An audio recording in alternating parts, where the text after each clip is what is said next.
Hello everyone, hello to all of you. Everyone please confirm बेटा am I audible, am I visible clearly to all of you? एक बार सभी लोग confirm कर देंगे chat box में audio video clear है. Audio video is clear to everyone. Everyone please confirm in the chat box. Good evening, good evening, good evening to all of you. Good evening. How are you all? कैसे हैं आप सभी लोग? How are you all? बेटा DPP के बगल में एक टैब है आपका डीपीपी पीडीएफ. अमन, जब आप ऐप चेक करेंगे तो जहां पर आपको डीपीपी दिख रहा है उसके जस्ट बगल में एक दूसरा पॉइंट है, दूसरा टैब है जहां पर लिखा हुआ DPP PDFs. Just click on the DPP PDF, you will able to download. ठीक है भाई. So I hope you all are good and preparing well for your exam. तो आई होप अब सभी को डीपीपी तो कहां से मिलेगा, कैसे मिलेगा ऐप पर, ये सारी बातें क्लियर हो गई हैं.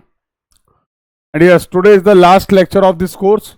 आज हम लोग कंप्लीट करने वाले हैं अपने सब्जेक्ट को, that is the surveying. So till now we have discussed all the basic surveying. और लास्ट क्लास में जो डिस्कशन हम लोगों ने कंप्लीट किया था that was related to the photogrammetry survey. So I hope the discussion till the last class is clear to everyone. DPP का solution कब से मिलेगा? तो फ्रॉम मंडे ऑनवर्ड्स आपके सॉल्यूशन अपलोड होने लगेंगे. तो ऐप पर ही आपको डीपीपी का वीडियो सॉल्यूशन मिल जाएगा, where I will discuss all the DPP. तो कुछ कंसेप्ट्स भी वहां पर डिस्कस करेंगे, सॉल्यूशन पार्ट भी देखेंगे. तो मंडे के बाद से मंडे से आपके सॉल्यूशन अपलोड होना शुरू हो जाएंगे. And you will get solution for all the DPP. इस कोर्स में जितने भी डीपीपी आपने कंप्लीट किए हैं, जितने भी डीपीपी अपलोड हुए हैं, one by one you will get the solution of all the DPP.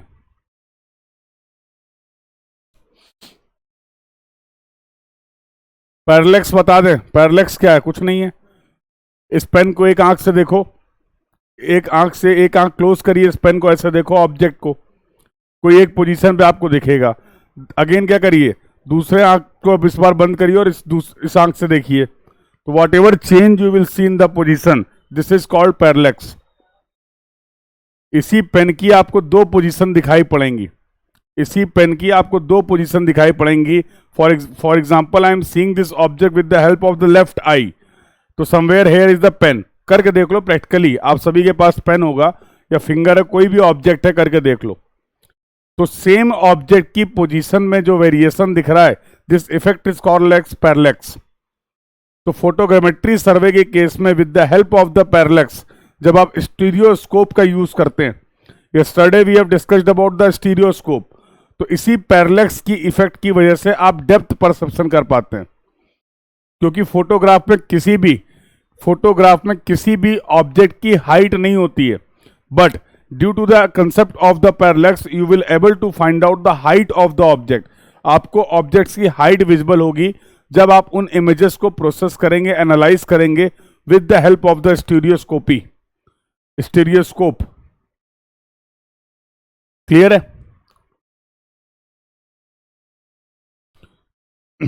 तो that was not part of our discussion. GATE exam point of view से बात करें तो वो डिस्कशन का पार्ट नहीं था, but this was the question that why I have answered. Again I am repeating, जो टॉपिक आपने मॉडर्न सर्वेइंग में पढ़े हैं बहुत ही वास्ट टॉपिक है. फॉर एग्जाम्पल आज की क्लास में हम लोग 3 टॉपिक के बारे में बात करने वाले हैं, GPS, GIS and remote sensing. और अगर आप बात करें तो जीपीएस, जीआईएस, रिमोट सेंसिंग इतने वास्ट टॉपिक, इतने वाइड टॉपिक हैं कि you can pursue your higher education in a particular field. तो 2 साल का एमटेक, 5 साल की पीएचडी कर सकते हैं आप जीपीएस की फील्ड में. 2 साल का एमटेक, 5 साल की पीएचडी कर सकते हैं आप in the field of remote sensing, in the field of GIS, in the field of lidar. But again whatever discussion we are conducting in the class as per our exam point of view, तो जो हमारी exam की requirement है, जो हमारे syllabus की requirement है, from that point of view we are discussing.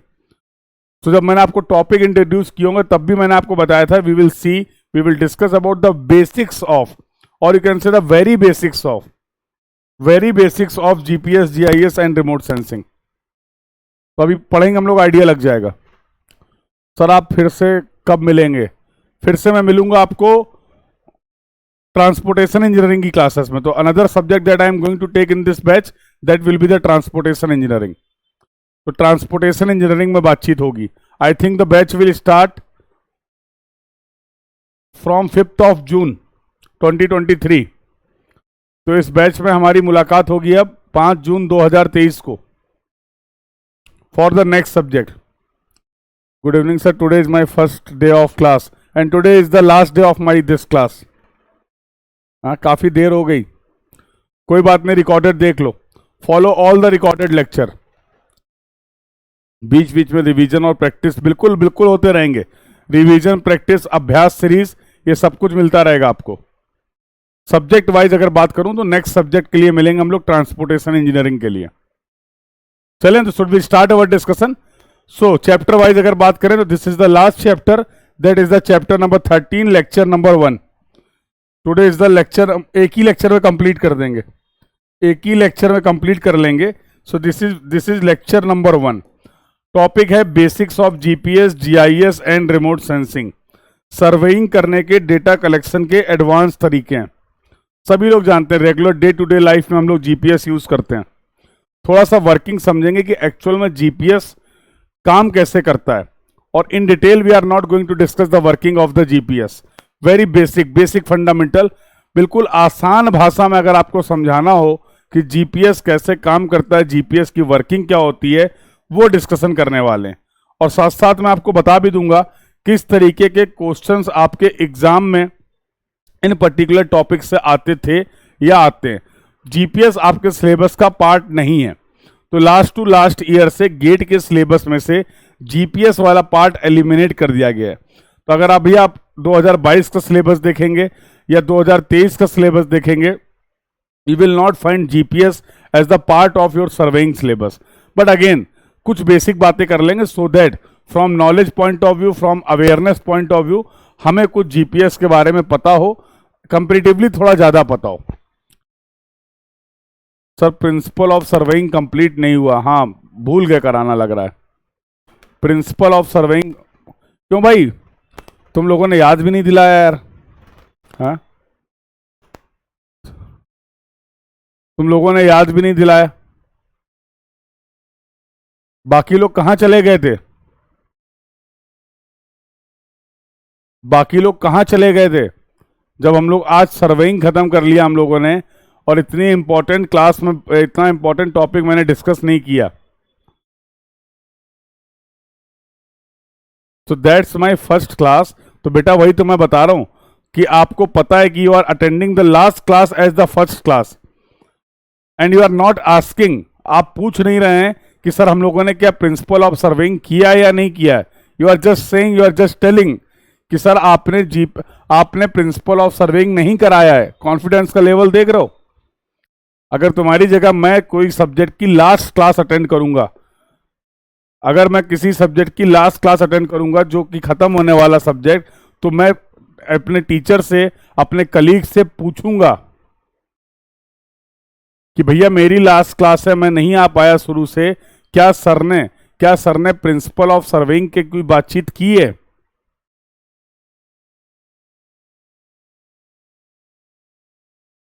But what you are saying sir आपने प्रिंसिपल ऑफ सर्वेइंग नहीं कराया है। There is a difference and just try to understand this difference.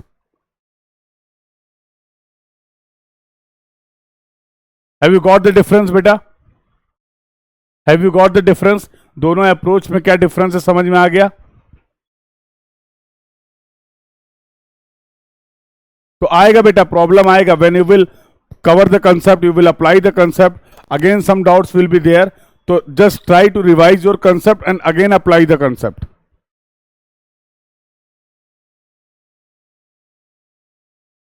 ठीक है, तो बेटा we have covered all the aspects of the surveying, और हम लोगों ने बात करी है प्रिंसिपल ऑफ सर्वेइंग की।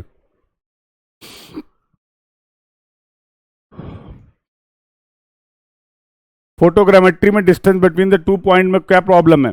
With the help of the photographic coordinates, किन्हीं भी 2 पॉइंट्स के कोऑर्डिनेट्स को, स्पेशली फोटोग्राफ के कोऑर्डिनेट्स को मैं डिफाइन कर सकता हूं। तो with the help of the simple geometry के हेल्प से आपने फोटोग्राफिक कोऑर्डिनेट्स को रिलेट कर दिया था ग्राउंड कोऑर्डिनेट्स में। वो एक्चुअल में कोऑर्डिनेट्स आप डिफाइन नहीं कर रहे हैं। With the help of the geometry we have defined those point, कि how we can find out the ground coordinates with the help of the photographic coordinates. तो जो पॉइंट्स आपके पास फोटोग्राफ में अवेलेबल हैं, उनके कोऑर्डिनेट्स आपके पास अवेलेबल हैं, just with the help of those data I try to find out the coordinate of the ground points. Corresponding जो ग्राउंड पॉइंट्स हैं उनके कोऑर्डिनेट्स को आपने डिफाइन किया। And once we know the coordinates of 2 points, अगर मुझे किसी भी 2 पॉइंट्स के कोऑर्डिनेट्स पता हैं तो simply I can find out the distance between those point. Clear है? तो ये सिंपल सी कहानी थी। चलो, काफी वास्ट में चीजें हैं, तो अब इसको स्टार्ट करते हैं so that we will able to complete systematically and effectively. तो लेट्स स्टार्ट द डिस्कशन बेटा। तो जीपीएस, जीआईएस और रिमोट सेंसिंग के बारे में कुछ बेसिक जान पहचान कर लेते हैं, तो जीपीएस स्टैंड्स फॉर कोई फुल फॉर्म बताएगा? तो कई एग्जाम में तो इसका फुल फॉर्म ही आया गया।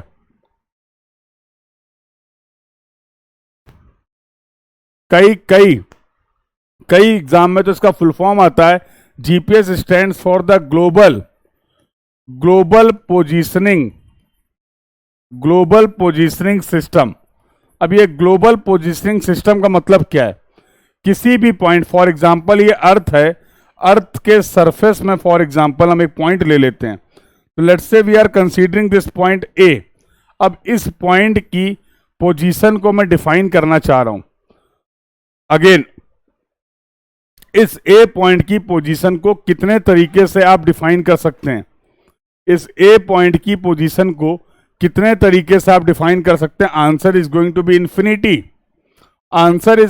इन्फिनिटी। जैसे जैसे आप रेफरेंस बदलते चले जाएंगे, इस पॉइंट की पोजीशन भी बदलती चली जाएगी। यस और नो?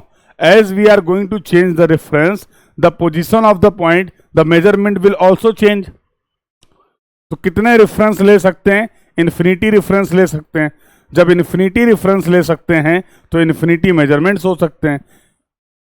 यस और नो? बट अब मैं ये प्रॉब्लम नहीं चाह रहा हूं। I want to define this point globally. मतलब अगर इस पॉइंट की पोजीशन को मैं डिफाइन करूं, same position, the position is not going to be change, that means the reference should be fix. और कहीं से भी आप इस पॉइंट को एक्सप्लेन करेंगे, इस पॉइंट की आइडेंटिटी वही होगी जो यहां से है, और वही 50 किलोमीटर बाद से, वही दूसरी कंट्री से, उसमें कोई चेंज नहीं होगा। तो मैंने लग रहा कुछ ज्यादा ही बड़ी बातें कर गए हम लोग। अभी तक हम लोग सर्वेइंग कर रहे थे, थोड़े थोड़े पॉइंट्स की पोजीशन को डिफाइन कर रहे थे, अब हम कुछ ज्यादा ही बड़ी बातें कर गए। Globally, you want to define the position of any point that too globally. तो हमारी क्षमताओं में नहीं है अभी। एज ऑफ नाउ हम जिस लेवल पे हैं, हमारा जो सिलेबस है, वहां पर हम इसमें बहुत ज़्यादा डिटेल में नहीं जा सकते हैं, बट फिर भी समझने की कोशिश करते हैं। हम सभी के मोबाइल में जीपीएस है। आज जीपीएस आपके लाइफ का बहुत इंटीग्रल पार्ट बन गया है। सभी लोग जीपीएस यूज करते हैं, look for sharing the location, to get the direction, to know the distance, to know the traffic condition. हम सभी लोग जीपीएस को यूज करते हैं।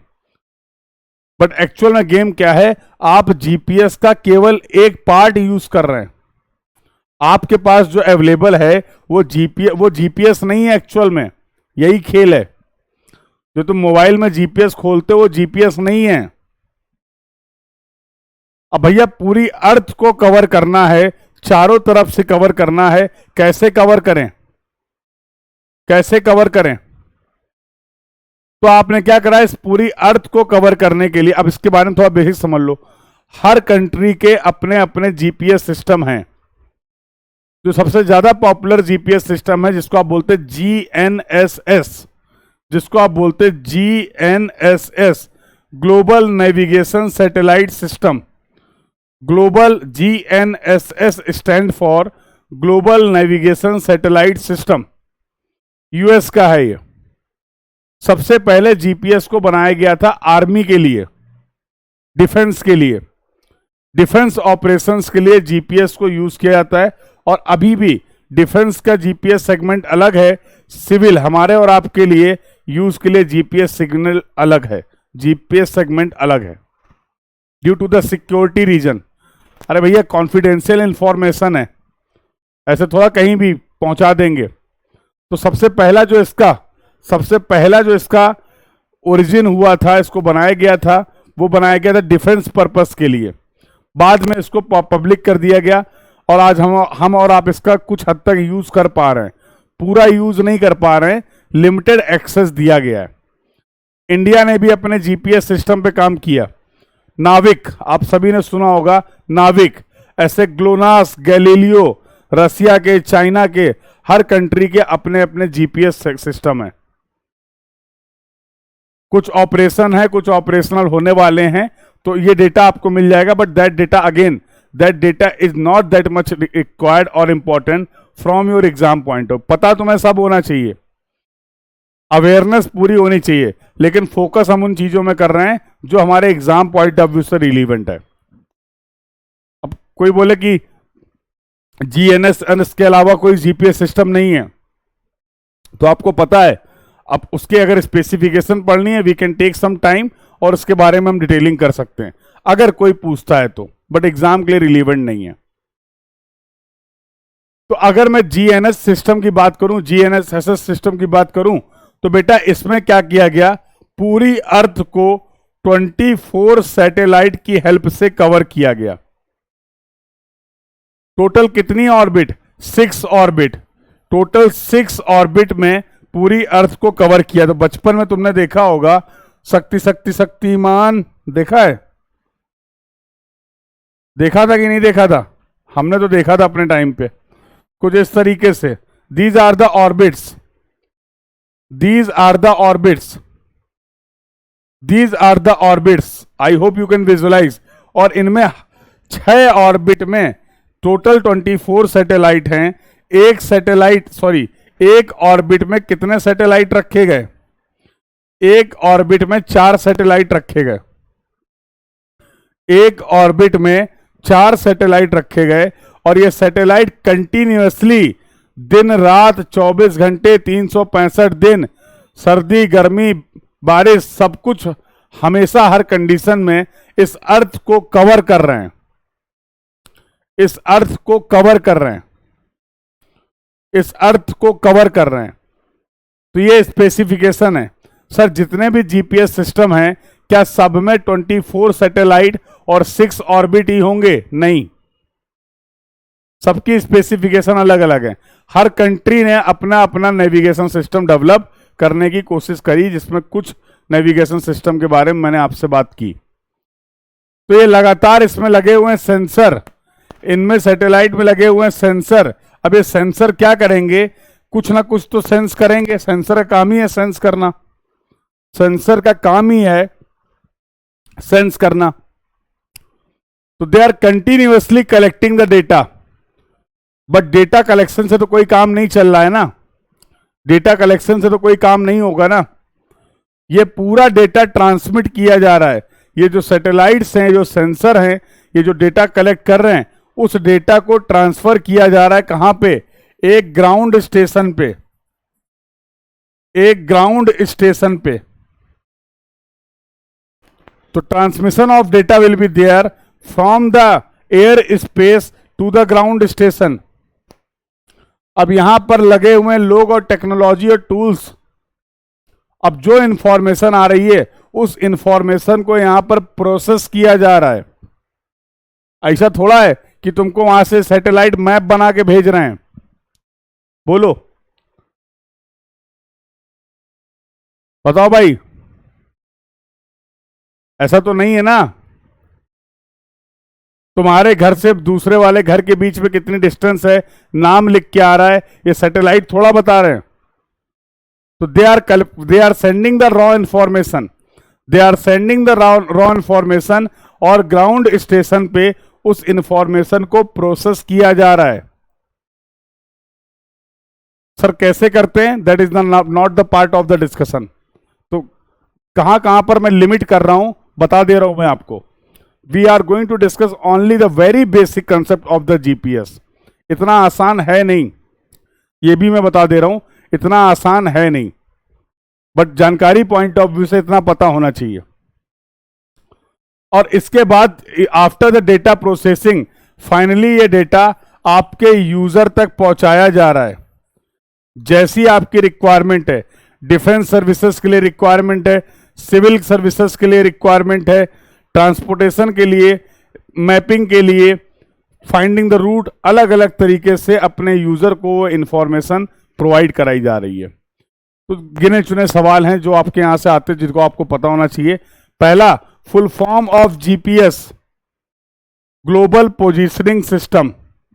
दूसरा, full form of GNSS, global navigation satellite system, global navigation satellite system developed for US Army, US Defense. What are the specification of the GNSS? Total 24 satellites are there, covering the entire Earth in 6 orbits. In each orbit, there are 4 satellites. These satellites are transferring the data to the ground station, और यहां पर आप data को process कर रहे हैं, यहां पर आप डेटा को प्रोसेस कर रहे हैं और फाइनली उस डेटा को यूजफुल बना रहे हैं, प्रोवाइड कर रहे हैं अपने यूजर को। तो एक्चुअल में जो हमारे मोबाइल में जीपीएस है वो है जीपीएस का रिसीवर, वो है जीपीएस का रिसीवर। सेंडर कौन है? सेंडर तो सैटेलाइट है ना, वहां से इंफॉर्मेशन कौन भेज रहा है? वो तो सैटेलाइट है। हमारे पास जो डिवाइस है उसको बोलते हैं रिसीवर। तो अब इसका तरीका क्या है, इसको ये भी समझो। इतने सैटेलाइट्स क्यों भेजे? क्योंकि हम यहां पर टोटल 4 क्वांटिटीज का मेजरमेंट कर रहे हैं। किसी भी पॉइंट की पोजीशन को, अरे यूसुफ बता तो दिया बेटा 4 बार, मत करो मत करो, बच्चों ने लिख भी दिया है। हाँ, कैसी बातें कर रहे हो? ठीक है। सो अगर मैं बात करूं, टोटल 4 क्वांटिटी की हेल्प से आप किसी भी पॉइंट की पोजीशन को डिफाइन करेंगे। पहला है तुम्हारा एक्स कोऑर्डिनेट, दूसरा है वाई कोऑर्डिनेट, तीसरा है जेड कोऑर्डिनेट और चौथा है टाइम। सिग्नल को रिसीव होने में कितना टाइम लगा। तो अगर इसकी बेसिक वर्किंग की बात करें, इसकी बेसिक वर्किंग की बात करें तो किसी भी पॉइंट की पोजीशन को डिफाइन करने के लिए अगर आप यहां पर रिसीवर लेके खड़े हुए हैं, कम से कम इन 24 में से आपके रिसीवर का कनेक्शन किन्हीं भी 4 सैटेलाइट से होना चाहिए। मिनिमम 4 सैटेलाइट्स आर रिक्वायर्ड जिनसे आप डेटा को कलेक्ट करेंगे। तो समझने के लिए अगर मैं बोलूं कि अगर वी हैव 4 अननोन क्वांटिटी और we are collecting the data from 4 satellites, तो एक तरीके से अगर मैं बोलूं 4 इक्वेशन की हेल्प से क्या हम 4 अननोन को फाइंड आउट कर सकते हैं? With the help of the 4 equations can we find out the 4 unknowns? With the help of the 4 equations can we find out the 4 unknowns? Sir, अगर तीन सैटेलाइट से सिग्नल मिल रहा है तो क्या हम पोजीशन को डिफाइन नहीं कर पाएंगे? कर सकते हैं। तो पोजीशन डिफाइन करना इंपॉर्टेंट बात नहीं है, पोजीशन को एक्यूरेटली डिफाइन करना इंपॉर्टेंट बात है। पोजीशन को एक्यूरेटली डिफाइन करना इंपॉर्टेंट बात है।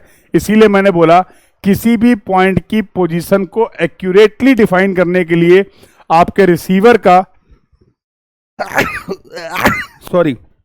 आपके रिसीवर का 4 सैटेलाइट से कनेक्टेड होना जरूरी है। तो इतनी बातें थी बेटा जो आपको पता होनी चाहिए रिलेटेड टू द जीपीएस। कम से कम इतनी बातें हैं जो आपको पता होनी चाहिए। बहुत ज्यादा पता है, I don't have any problem. तो एग्जाम पॉइंट ऑफ व्यू से और हर एग्जाम में जीपीएस से रिलेटेड लगभग यही क्वेश्चन आपको देखने को मिलते हैं फ्रिक्वेंटली। गेट के सिलेबस का पार्ट नहीं है, गेट के सिलेबस का पार्ट नहीं है। चले आगे। तो बाकी from your notes point of view सारे चीजें मैंने यहां पर लिख दी है। देखिए, global positioning system, space based. अगर यहां पर बात करें सेगमेंट, जीपीएस के सेगमेंट क्या क्या हैं? तो एक तो आपका हो गया स्पेस सेगमेंट, जहां पर सैटेलाइट आपने प्रोवाइड कर रखे हैं। एक आपका हो गया ग्राउंड कंट्रोल स्टेशन, एक आपका हो गया ग्राउंड कंट्रोल स्टेशन, और तीसरा क्या हो गया आपका, third one is going to be the user segment. ये तीन इंपॉर्टेंट सेगमेंट हैं आपके जीपीएस के, ये तीन इंपॉर्टेंट सेगमेंट हैं आपके जीपीएस के।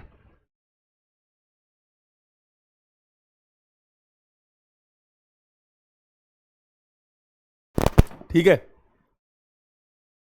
तो space based satellite navigation system है जो कि प्रोवाइड करेगा लोकेशन। लोकेशन के लिए आप डिफाइन करेंगे X Y and Z coordinate and time, fourth quantity क्या है, and time information in all weather. In all weather satellites consist the space segment consist the satellite, ground control station for collecting the data, और user segment. सब तीनों segment बहुत important है, तीनों segment का होना जरूरी है। चलिए, तो नाउ लेट्स टॉक फर्दर। अगर मैं बात करूं, ये सारी चीजें मैं आपको बता चुका हूं। 24 सैटेलाइट इन 6 ऑर्बिट्स, इन 6 ऑर्बिट। किसकी स्पेसिफिकेशन है, GNSS। किसकी स्पेसिफिकेशन है, GNSS। Minimum number of satellite required, minimum number of satellite required for defining the accurate position of the point, that is going to be the 4, that is going to be the 4। चलिए, objective क्या है सब बता दिया आपको, बस relate करा रहा हूं। To determine the position of the observer.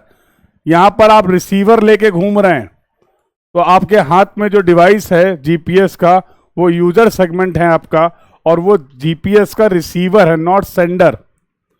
तो इस रिसीवर की पोजीशन को आप डिफाइन करते हैं with the help of the satellites data. तो क्या बोला गया, ऑन अ ग्लोब और the on the earth, that was the meaning of the global positioning system, that was the meaning of the global positioning system.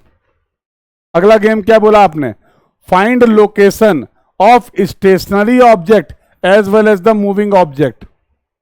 GPS की help से stationary object की position भी आप बता सकते हैं। जैसे जैसे मूव करोगे वैसे वैसे तुम्हारी पोजीशन चेंज होती चली जाती है। मतलब आप मूव, अरे भैया एक लोकेशन और एक लाइव लोकेशन सब यूज कर रहा हो अब तो बहुत इजी हो गया है। एक लोकेशन और एक लाइव लोकेशन, तो लोकेशन जिस जगह की भेज देंगे आप, चेंज नहीं होगी। लाइव लोकेशन अगर आपने शेयर की है तो जैसे जैसे आपके मूवमेंट होंगे सामने वाले को उसका भी अपडेट मिलता रहेगा।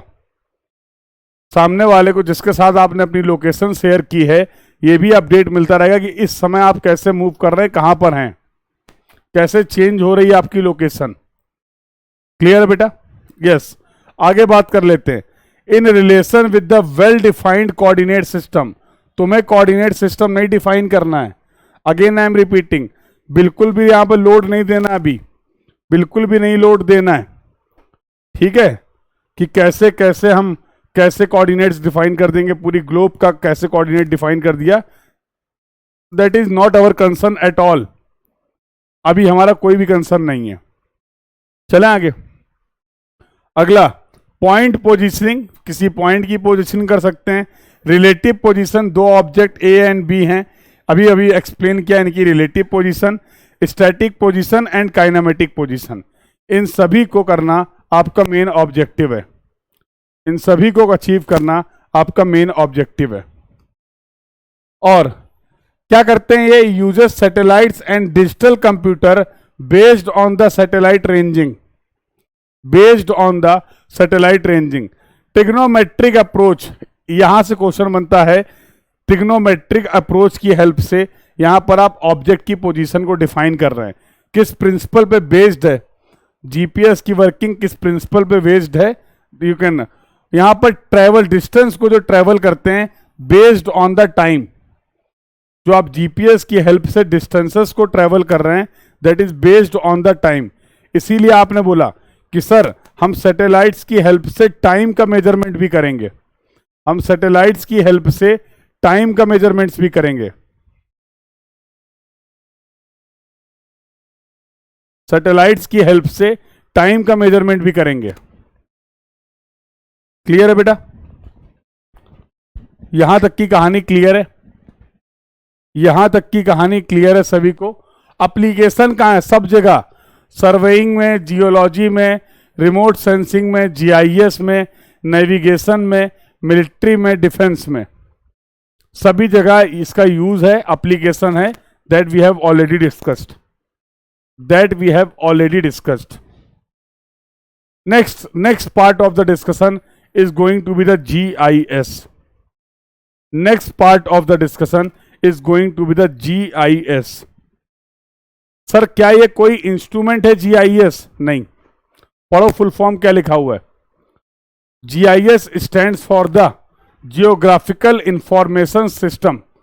GIS stands for the Geographical Information System. अब आप एक सिस्टम की बात कर रहे हैं, अब आप एक सिस्टम की बात कर रहे हैं, मैकेनिज्म की बात कर रहे हैं। अब आप एक सिस्टम की बात कर रहे हैं और मैकेनिज्म की बात कर रहे हैं। क्या होता है जीआईएस? क्या होता है जीआईएस? तो geographic information system is a system containing the information which is geographic in nature. तो जितनी भी जियोग्राफिकल इंफॉर्मेशन है, जितनी भी जियोग्राफिकल इंफॉर्मेशन है, उसका पूरा का पूरा मैनेजमेंट, उसका पूरा का पूरा मैनेजमेंट। अब इस मैनेजमेंट में क्या क्या होगा? उस इंफॉर्मेशन को स्टोर करना, सबसे पहले तो उस इंफॉर्मेशन को, जियोग्राफिकल इंफॉर्मेशन को कलेक्ट करना, फिर जियोग्राफिकल इंफॉर्मेशन को स्टोर करना, फिर जियोग्राफिकल इंफॉर्मेशन को प्रोसेस करना, फिर जियोग्राफिकल इंफॉर्मेशन को इंटरप्रेट करना, फिर जियोग्राफिकल इंफॉर्मेशन को मॉडिफाई करना, फिर उस जियोग्राफिकल इंफॉर्मेशन को फाइनली अपने एंड यूजर के लिए यूजफुल बनाना। ये पूरा जो मैनेजमेंट है वो it will comes under the, it will be the part of the geographical information system. तो जितनी भी जियोग्राफिकल इंफॉर्मेशन है उसका management will comes under the geographical information system. Clear है बेटा? क्लियर है? तो again this full form is important. ये फुल फॉर्म इंपॉर्टेंट है, एग्जाम में पूछ लिया जाता है कि जीआईएस का फुल फॉर्म क्या होता है। ठीक है?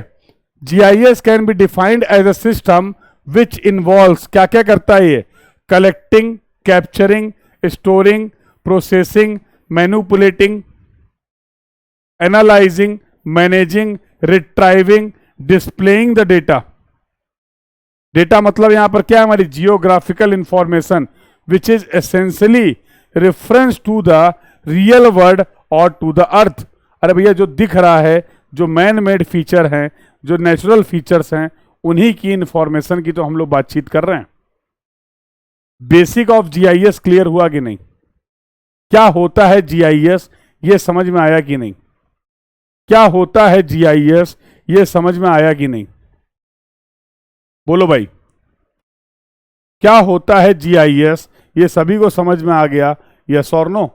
Everyone please confirm in the chat box. Everyone please confirm in the chat box.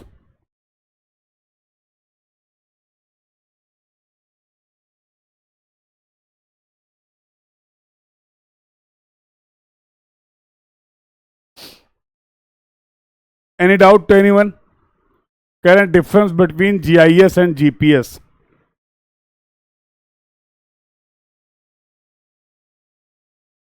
तो डिफरेंस तो तब समझ पाएंगे ना जब दोनों चीजों को, भाई किन्हीं भी दो चीज को आप कंपेयर तब कर पाएंगे जब दोनों चीजों के बारे में पता हो आपको। यस और नो? तभी तो कंपैरिजन होगा। तो अभी जीपीएस के बारे में पता चल गया है, जीआईएस के बारे में पढ़ रहे हैं, जैसे ही जीआईएस को कंप्लीट कर लेंगे ये डिफरेंस भी क्लियर हो जाएगा। Can be use GIS in GPS? बेटा जीपीएस की हेल्प से भी जो डेटा मिल रहा है वो भी, उसका मैनेजमेंट भी तो जीआईएस में ही हो रहा है। अगेन मैंने बोला ना, जीआईएस कोई इंस्ट्रूमेंट नहीं है, जीआईएस कोई मेथड नहीं है।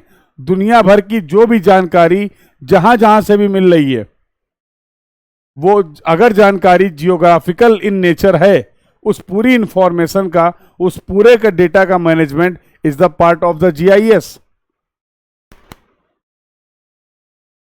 So this is not a method, this is not an instrument for collecting the data. अभी क्लियर हुआ?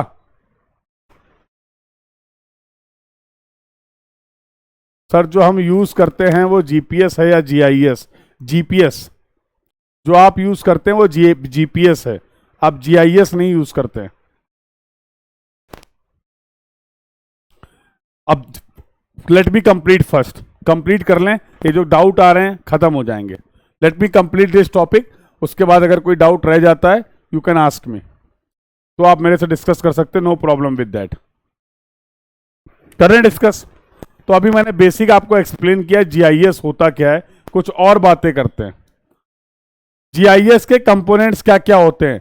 जैसे अभी आपने जीपीएस का कंपोनेंट देखे, यहां पर जीआईएस के मेन कंपोनेंट क्या है? सबसे इंपॉर्टेंट चीज तो है भैया डेटा. अरे मैनेजमेंट किसका हो रहा है? अभी ये स्पेशियल क्या होता है, नॉन स्पेशियल क्या होता है, ये छोड़ दो. सबसे इंपॉर्टेंट है जियोग्राफिकल डेटा. यस और नो? अरे डेटा का ही मैनेजमेंट करना है तो डेटा तो होना चाहिए ना. तो सबसे इंपॉर्टेंट सेगमेंट कंपोनेंट जो है दैट इज द डेटा. दूसरा क्या है? Computer hardware and software. तो जीआईएस के सॉफ्टवेयर आते हैं, शायद आपने सुना हो आर्क जीआईएस, शायद आपने सुना हो आर्क जीआईएस. ऐसे बहुत सारे सॉफ्टवेयर हैं रिलेटेड टू द जीआईएस. ठीक है, कोई बात नहीं बेटा, कोई बात नहीं. तो आर्क जीआईएस, तो आपको टूल्स चाहिए, हार्डवेयर चाहिए, सॉफ्टवेयर चाहिए, जैसा मैंने एक एग्जांपल दिया. ठीक है. और तीसरा सेगमेंट है एप्लीकेशन. तीसरा सेगमेंट है एप्लीकेशन. यूज क्या है? यूज क्या है? चलिए, तो एक कंपोनेंट की बात कर ली, सेगमेंट की बात कर ली. अगेन हार्डवेयर, सॉफ्टवेयर, डेटा, किस मेथड से आप उसको इंटरप्रेट करेंगे, स्टोर करेंगे, प्रोसेस करेंगे, and at the last the most important is user और people. Most important is user और पीपल. देखिए, अब यहां से इसको छोड़ो, अब मैं एक एग्जाम्पल लेता हूं, इस एग्जाम्पल को समझो, और इसको मैं अगर नहीं भी समझाऊंगा ना तो भी तुम समझ जाओगे.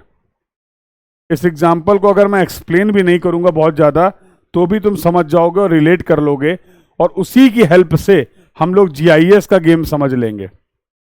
उसी की हेल्प से, इस एग्जाम्पल की हेल्प से हम जीआईएस का गेम समझ लेंगे. आई होप आप सभी लोग सोशल मीडिया यूज करते हैं. अरे फेसबुक, इंस्टाग्राम और क्या क्या होते हैं, जो जो भी होते हैं, यूज करते हो कोई ना कोई? बोलो, करते हो यस और नो? सभी लोग करते हैं जनरल. ठीक है. अब इस क्लास के बाद तुम्हारा अचानक से मन करा, इस क्लास के बाद तुम्हारा अचानक से मन करा कि अब मैं अपनी डीपी चेंज करूंगा, अब मैं अपनी डीपी चेंज करूंगा. तुम्हारा क्लास के बाद मन करेगा, मुझे टॉपिक पढ़ाना था तो आज मेरा क्लास के पहले मन कर चेंज कर गया. आज मेरा क्लास के पहले मन हो गया कि डीपी चेंज कर देते हैं. बहुत कॉमन सी बात है, होता रहता है. ठीक है. हाँ,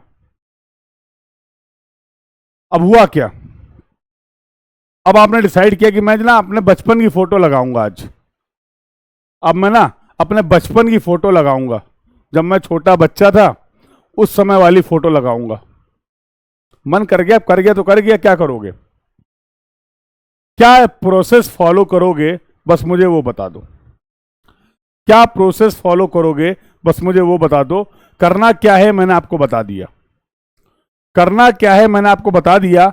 आप अपनी प्रोफाइल पिक बदलना चाह रहे हैं और आप कोई बचपन की, आज से 2 साल, 10 साल, 15 साल पहले की कोई एक अच्छी सी फोटोग्राफ लगाना चाह रहे हैं.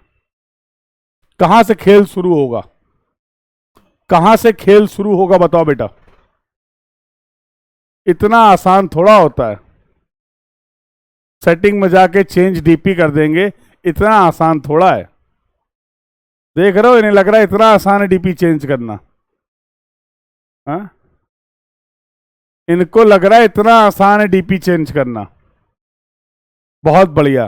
तो सबसे पहला काम तो आप ये करेंगे कि वो बचपन की फोटो कहां है वो ढूंढोगे।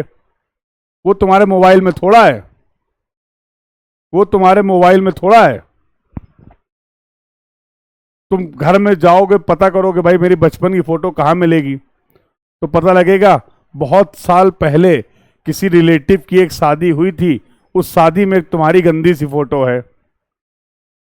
हाँ, तुमसे कहा जाता बेटा स्माइल, तो तुम उल्टा रो रहे थे, नहीं। हाँ, अब रुक जाओ, मैं बता रहा हूं। तो सबसे पहले तो तुम क्या करोगे, सबसे पहले फोटोग्राफ सेलेक्ट करोगे।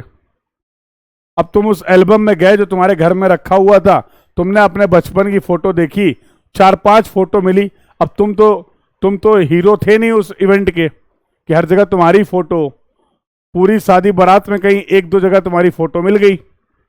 हाँ, बोलो।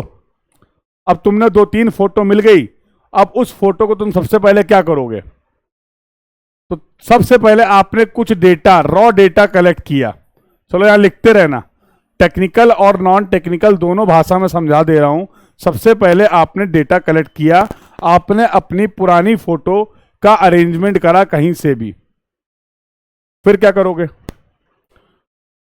उस फोटो को ऐसे लेके आओगे, उस फोटो को ऐसे लेके आओगे, कैसे लेके आए,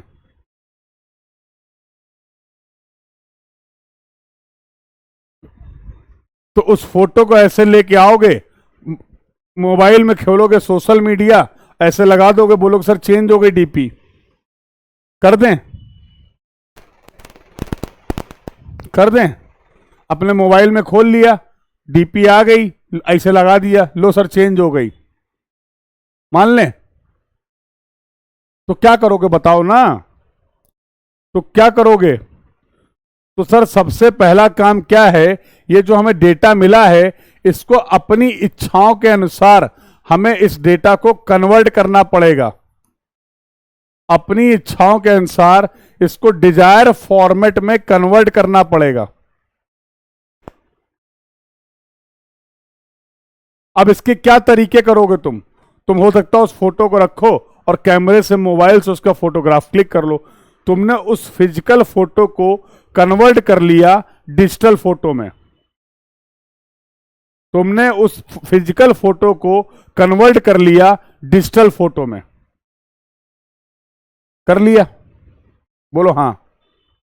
मेरे लाल, जब तुम उसको डिजिटल फॉर्मेट में कन्वर्ट कर रहे थे, तुम्हें नहीं लगता है उसके लिए कुछ जरूरी थी चीजें, उस कन्वर्जन के लिए कुछ चीजें जरूरी थी। क्या जरूरी था, क्या जरूरी था, सर मुझे कुछ हार्डवेयर चाहिए थे। अबे मोबाइल क्या है, हार्डवेयर।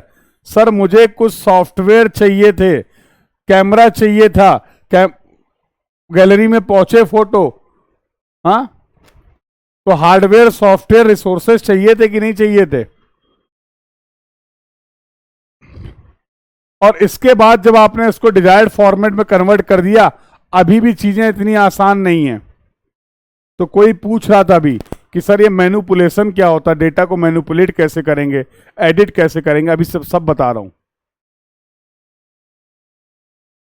अब तुम्हारे पास फाइनली फोटो आ गई है, अब तुम उसमें शुरू करोगे खेल। अब तुम उसमें असली खेल तो अब शुरू करोगे, असली खेल तो अब शुरू होगा। उस डेटा का, उस इमेज का आप प्रोसेसिंग स्टार्ट करेंगे। तो थे तुम ऐसे, इसको इतना सुंदर बना दोगे, इतना सुंदर बना दोगे कि खुद ही ना पहचान पा रहे, पता लगे ये हम ही हैं कि कोई और है। दे फिल्टर, दे फिल्टर, दे फिल्टर। हाँ, कभी कान आ जाएंगे, कभी कुछ आ जाएगा, लगाए रहो लगाए रहो, कोई ना कोई तो काम करेगा ही। अच्छा सच सच बताना करते हो कि नहीं, तो झूठ नहीं बोलना, सच सच बताना। हाँ, सब करते हैं, कैसी बातें कर रहे हो तुम, सब करते हैं। हाँ, जैसी फोटो आती है मोबाइल में, कभी अपलोड करके दिखाओ।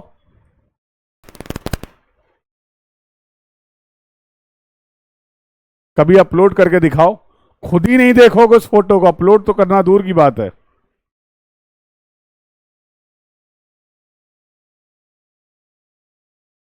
हाँ, करते हो कि नहीं करते हो ऐसा? अरे मैं इन जनरल बात कर रहा हूं। तुम लोग डाइवर्ट बहुत जल्दी हो जाते हो भाई। अरे थोड़ा बहुत तो एडिट करोगे ही। अरे क्रॉप करोगे, थोड़ा सा टेक्सचर उसका चेंज करोगे, कुछ ना कुछ तो करोगे।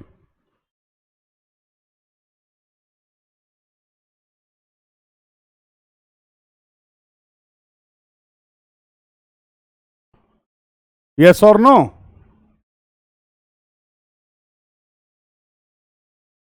करते हो कि नहीं? बिल्कुल। अरे मैं आपको बस ये बताना चाह रहा था कि डेटा की प्रोसेसिंग का मतलब क्या होता है।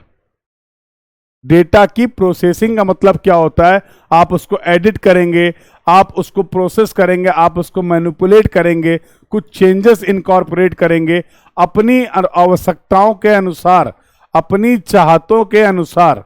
एग्जाम्पल दिया रिलेट करने के लिए, क्योंकि ऐसी चीजें तुम्हें ज्यादा याद रहती हैं और रियलिस्टिक भी है। अब जीआईएस तो कभी नहीं जाके पूरा सिस्टम देखा है, ये हम रोज करते रहते हैं, तो हम इसको रिलेट कर पाएंगे, इसलिए एग्जाम्पल बता रहा हूं।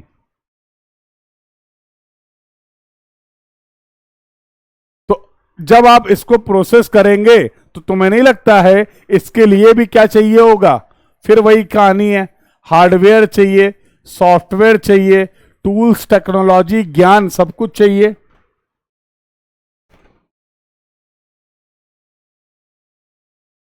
यस और नो? अगला गेम क्या आया? अब जो प्रोसेस किया है उसको सेव करोगे कि नहीं करोगे? डेटा को सेव करोगे कि नहीं करोगे, बोलो। जो फोटो फाइनल एडिट, तो एक आता नहीं है बिफोर और अभी, नाउ। जब फिल्टर विल्टर लगाते हो तो बताता है पहले तुम ऐसे लग रहे थे, हाँ अब तुम ऐसे लग रहे हो। बताता है कि नहीं बताता है?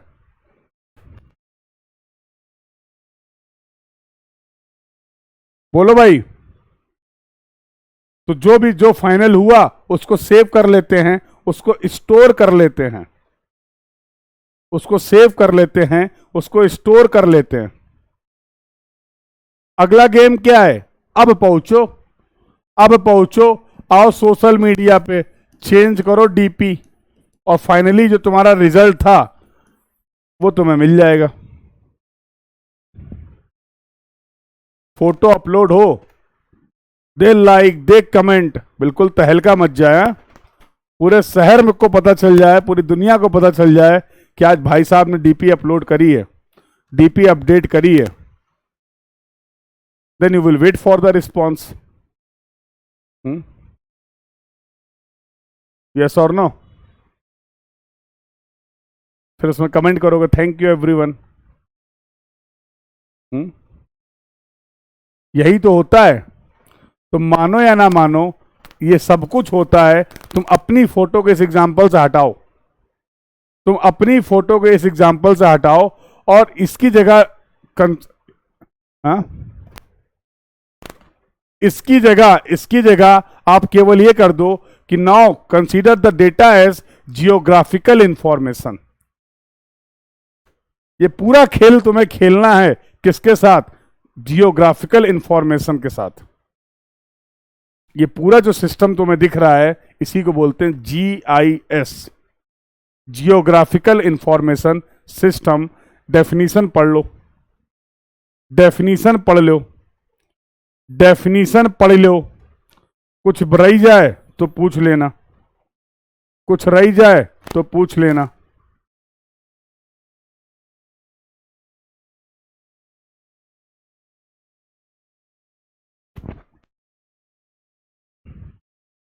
डेफिनीशन पढ़ लो, कुछ रही जाए तो बता देना।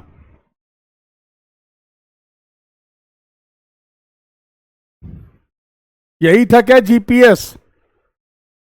कोई पूछ रहा था सर ये जीपीएस और जीआईएस एक ही बात है क्या?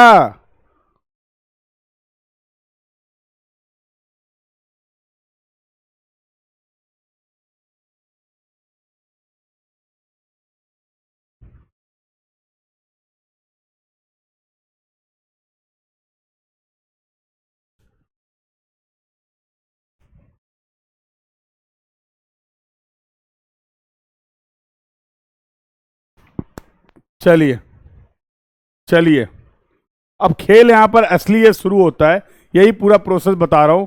डेटा के सोर्सेस, जीआईएस के लिए डेटा के सोर्सेस क्या क्या हैं? जीआईएस के लिए डेटा के सोर्सेस क्या क्या हैं? मैप, जो बेसिक सर्वे में करते थे। एरियल फोटोग्राफ, वो भी तो जीआईएस डेटा है। सैटेलाइट की इमेज, वो भी तो जीआईएस डेटा है। फील्ड ऑब्जर्वेशन, वो भी तो जियोग्राफिकल इंफॉर्मेशन है।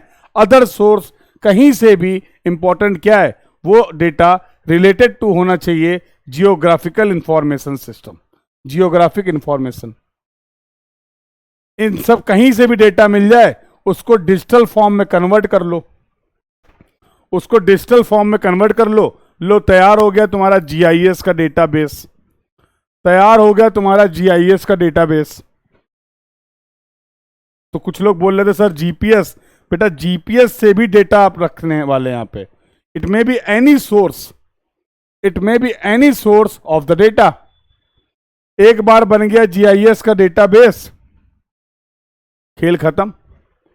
अब इस जीआईएस के डेटाबेस को दो तरीके से आप डिफाइन कर सकते हैं। अब ये इंपॉर्टेंट है, ये इंपॉर्टेंट है, जरा ध्यान से सुनना, सवाल आते हैं। ये इंपॉर्टेंट है, जरा ध्यान से सुनना। क्या होता है?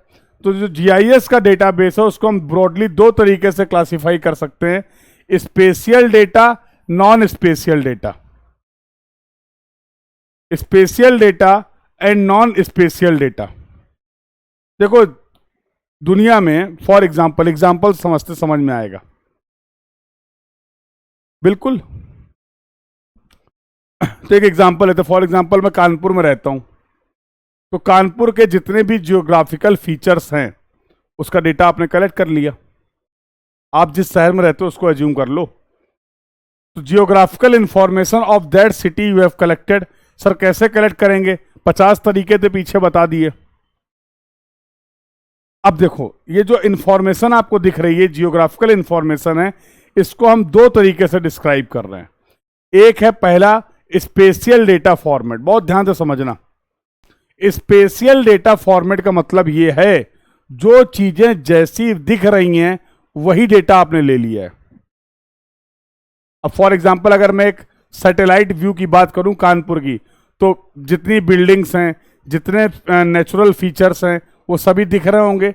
जहां पार्क है वहां पार्क दिखेगा, जहां पर पॉन्ड है वहां पॉन्ड दिखेगा, जहां हिल है वहां हिल दिखेगा, जहां बिल्डिंग है वहां बिल्डिंग दिखेगी, जहां पे ट्री है वहां ट्री दिखेंगे। ये सब कुछ दिख रहा होगा, यस और नो? तो सैटेलाइट मैप व्यू की बात करें तो ये सैटेलाइट व्यू में सारी इंफॉर्मेशन दिख रही होगी। उसको आप बोलते हैं spatial data format. SK temple नहीं, JK temple, JK temple, JK temple. JK temple दिख जाएगा तुम्हें, ग्रीन पार्क दिख जाएगा, सब दिख जाएगा। कानपुर रेलवे स्टेशन दिख जाएगा, कानपुर एयरपोर्ट दिख जाएगा, सब दिख जाएगा। हाँ, समझ गए बेटा इस बात को? हाँ, आईआईटी कानपुर दिख जाएगा, एचबीटीआई दिख जाएगा, सब दिख जाएगा। हाँ हाँ, कुल्फी भी खा लो, लड्डू भी खा लो, जो पढ़ा रहे वो ना पढ़ो। देख रहे हो, जो पढ़ा रहे वो ना पढ़ो बस।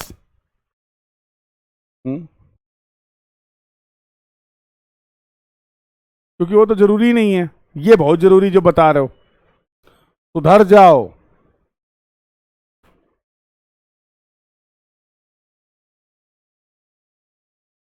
ठीक है, चले आगे। तो स्पेशियल, स्पेशियल फॉर्मेट का मतलब है जो चीजें जैसी दिख रही हैं उसी फॉर्मेट में आपने डेटा को रिप्रेजेंट किया है, तो वो होगा स्पेशियल डेटा फॉर्मेट। देखो लिखा है spatial data, spatial data is the geographical representation of the feature. In other word, spatial data is what we actually see in the form of the map. कह रहे हैं जीआईएस को ground station मान सकते हैं, ये अलग ही खेल रहे हैं। देख रहे हो, देख रहे हो, containing the real world feature on a computer screen, spatial data can be further divided into two types. Spatial data जो है, एज इट इज डेटा जो आप देख पा रहे हैं, उसको आप दो तरीके से क्या कर सकते हैं, डिवाइड कर सकते हैं। एक is vector data, another is raster data. One is vector data and another is raster data. अब वेक्टर और रेस्टर का गेम क्या है ये भी समझ लेते हैं। वेक्टर डेटा के केस में आप इंफॉर्मेशन को रिप्रेजेंट करते हैं पॉइंट, लाइन और पॉलीगन, पॉइंट, लाइन और पॉलीगन की हेल्प से। देखो तो ये रियल वर्ड है, नदी, पहाड़, बिल्डिंग, झरना सब है, दिख रहा है कि नहीं दिख रहा है। इसी का रिप्रेजेंटेशन अगर मैं एज इट इज करूं तो मैं पॉइंट की हेल्प से कर सकता हूं। I can represent the information with the help of the point, line और पॉलीगन। ये वेक्टर डेटा का, स्पेशियल डेटा का वेक्टर रिप्रेजेंटेशन है। जब आप इस इंफॉर्मेशन को with the help of the point, with the help of the line, with the help of the polygon represent कर रहे हैं, with the help of the polygon represent कर रहे हैं। क्लियर है बेटा? अगर मैं इसके नॉन स्पेशियल की बात करूं, दूसरा फॉर्मेट क्या था, सॉरी रेस्टर डेटा फॉर्मेट की अगर मैं बात करूं, तो in the case of raster data, इसी इंफॉर्मेशन को रिप्रेजेंट करने के लिए I will use the pixels. तो देखो छोटे छोटे पिक्सल्स दिख रहे होंगे, छोटे छोटे पिक्सल्स की हेल्प से अब आपने देखो यहां पर पानी जो है, ये जो रिवर दिख रही है, छोटे छोटे पिक्सल्स, फोटोग्राफ में जैसे आपको दिखते हैं पिक्सल्स, उसकी हेल्प से इस डेटा को रिप्रेजेंट किया है। This is the raster representation. Again I am repeating, spatial data मतलब रियल वर्ल्ड में जो डेटा है, जो इंफॉर्मेशन है, एज इट इज जो है दिख रहा वही, जो दिख रहा वही इंफॉर्मेशन, रियल इंफॉर्मेशन। इसका रिप्रेजेंटेशन दो तरीके से आपने कर दिया, vector format, raster format. Vector format में उस इंफॉर्मेशन को रिप्रेजेंट करने के लिए we will use the point, line और पॉलीगन। रेस्टर फॉर्मेट में उसी इंफॉर्मेशन को रिप्रेजेंट करने के लिए we will use the pixels. Pixels की हेल्प से आप इंफॉर्मेशन को, फीचर की डिटेल को रिप्रेजेंट कर रहे हैं, रिप्रेजेंट कर रहे हैं। तो ये बेटा बात हो गई, ये बात हो गई आपके, देखो point, line, polygon, point, line, polygon, point, line और पॉलीगन की हेल्प से उस फीचर की डिटेल को आपने रिप्रेजेंट कर दिया। आगे बात चलें। अब रेस्टर डिस्प्ले क्या ये समझो। तो वेक्टर समझ गए, रेस्टर अभी मैंने आपको बताया। इसको अगर आप देखोगे तो यहां पर इंफॉर्मेशन को रिप्रेजेंट किया गया है with the help of the pixels, with the help of the pixels. ये जो ब्लू कलर दिख रहा है ना, ये मल्टीपल पिक्सल्स हैं, ये मल्टीपल पिक्सल्स हैं। इस तरीके से आप इसको रिप्रेजेंट कर रहे हैं। वो इतने पास पास हैं, इतने क्लोज हैं कि आपको ये पूरा एक फीचर दिख रहा है, बट इसका जो रिप्रेजेंटेशन किया गया है वो पिक्सल्स की हेल्प से किया गया है। क्लियर बेटा?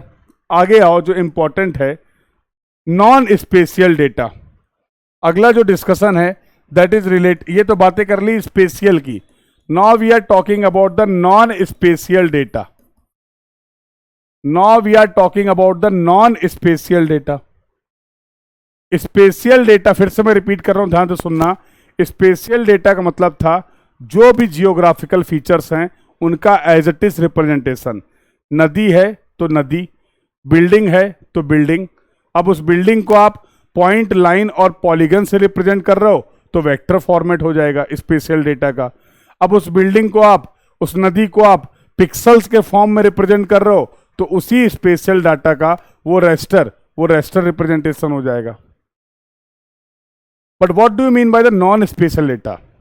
भैया जो कानपुर का मैप तुम्हें दिखाया था, कानपुर का जो तुम्हें मैप दिखाया था कि भैया वो जेके मंदिर है, वो एचबीटीआई है, वो आईआईटी कानपुर है, वो कानपुर रेलवे स्टेशन है, वो आपका कानपुर एयरपोर्ट है, ये सारे फीचर्स तो तुम्हें दिख रहे थे। बट तुम्हें नहीं लगता है कानपुर के इन फीचर्स से रिलेटेड कुछ और भी इंफॉर्मेशन हो सकती है? जैसे कानपुर की पॉपुलेशन क्या है, कानपुर रेलवे स्टेशन में कितने प्लेटफॉर्म हैं, कानपुर एयरपोर्ट में कितने टर्मिनल हैं, फॉर एग्जाम्पल HBTI कानपुर में कितने एकेडमिक ब्लॉक हैं, IIT कानपुर में कितने डिपार्टमेंट हैं, ये भी तो हो सकती है इंफॉर्मेशन। वो उस मैप में कहां दिख रही है, कितने नंबर ऑफ स्टूडेंट्स हैं, कितने अंडर ग्रेजुएट हैं, कितने पोस्ट ग्रेजुएट हैं, कितने PhD हैं, कितने पोस्ट डॉक हैं, कितने फैकल्टी हैं, कितने असिस्टेंट प्रोफेसर हैं, कितने प्रोफेसर हैं, कितने एसोसिएट प्रोफेसर हैं, कितना टेक्निकल स्टाफ है, कितना नॉन टेक्निकल स्टाफ है, ये भी तो IIT कानपुर का ही तो डेटा है। बोलो, तो मैप में तुम्हें वो तो दिख गया था कि हाँ ये IIT कानपुर है, but there is some also some other associated data जो आपको रिप्रेजेंट करना है। तो वो जो रियल फीचर्स दिख रहे थे ना, जो अभी मैंने एग्जांपल्स दिए, इस तरीके के डेटा को हम लोग बोलते हैं non spatial data. Non spatial data, non spatial data. तो यहां पर शायद था भी पॉलिटिकल बाउंड्रीज, ये अच्छा, ये तो आपने वही रिप्रेजेंट, सॉरी हाँ। तो लाइक पॉपुलेशन, पॉपुलेशन क्या है, मेल फीमेल, कितनी मेल पॉपुलेशन है, कितनी फीमेल पॉपुलेशन है, कितनी 60+ पॉपुलेशन है, लाइक एक्सेट्रा। तो दीज आर सम, उनके डेजिग्नेशन क्या है, उनकी पोस्ट क्या है, बहुत सारी ऐसी अदर इंफॉर्मेशन है जो उस फीचर के लिए रिलीवेंट है। ऐसी इंफॉर्मेशन को हम बोलते हैं नॉन स्पेशियल डेटा। तो GIS के डेटा को आपने ब्रॉडली क्लासिफाई किया, spatial data, non spatial data. Spatial data को रिप्रेजेंट करने के लिए आपने दो फॉर्मेट की बात की, वेक्टर फॉर्मेट और रेस्टर फॉर्मेट। वेक्टर फॉर्मेट और रेस्टर फॉर्मेट, क्लियर है? क्लियर है बेटा? The point is clear to everyone, yes और no? The discussion till now is clear to everyone, yes और नो? तो ये कुछ इंपॉर्टेंट बातचीत हम लोगों ने कर ली रिलेटेड टू द GIS। अरे भैया, सारा खेल तो जिंदगी में डेटा का ही है। तो GIS का एप्लीकेशन कहां कहां है? सब जगह है। GIS का एप्लीकेशन हर जगह। देखो, जो भी तुम्हें समझ में आ रहा है भैया, हर फील्ड में चाहिए तो डेटा ही। तो GIS का फील्ड कहां, एप्लीकेशन कहां कहां देखने को मिल रहा है आपको? कंजर्वेशन एंड मॉनिटरिंग एनवायरमेंट में है, जियोलॉजी में है, एग्रीकल्चर में है, अर्बन प्लानिंग में है, सब जगह है। नेचुरल रिसोर्स मैनेजमेंट में है, नेचुरल हजार्ड मैनेजमेंट में है, लैंड इंफॉर्मेशन सिस्टम में है, यूटिलिटी में है। अब यहां पर देखो, एक इंपॉर्टेंट पॉइंट है जो आपको समझना, यहां से सवाल आता है। यहां पर लिखा हुआ है नेचुरल हजार्ड मैनेजमेंट में अर्थक्वेक। GIS की हेल्प से हम अर्थक्वेक को प्रिडिक्ट नहीं कर सकते। ये पूछ लेता है आपसे, एग्जाम में पूछ लिया जाता है कि क्या GIS की हेल्प से अर्थक्वेक कहां पर आएगा, कितना आएगा, ये आप बता सकते हैं? Answer is no. We can not predict the earthquake with the help of the GIS। लेकिन ये जितनी भी समस्याएं हैं अर्थक्वेक की वजह से, सूखा पड़ गया, आग लग गई, फ्लड आ गया, लैंडस्लाइड हो गया, वॉल्केनो हो गया, इनकी वजह से जो भी हजार्ड है उसको मैनेज करने में GIS का डेटा यूजफुल होगा। तो GIS is useful in the case of earthquake hazard management. GIS का कोई यूज नहीं है for the prediction of the earthquake, for the prediction of the earthquake. याद रहेगा? याद रहेगा? यस और नो? यस और नो? तो बेटा ये बातें थी related to the GIS। So in this way आज की क्लास में हम लोगों ने दो टॉपिक को कवर कर लिया। We have discuss some basic understanding of the GPS and of the GIS। एक बार पहले सभी लोग कंफर्म कर देंगे, the discussion till now is clear to everyone, yes और यस? यहां तक की सभी बातें सभी को क्लियर हैं? यहां तक कि सभी बातें सभी को क्लियर हैं?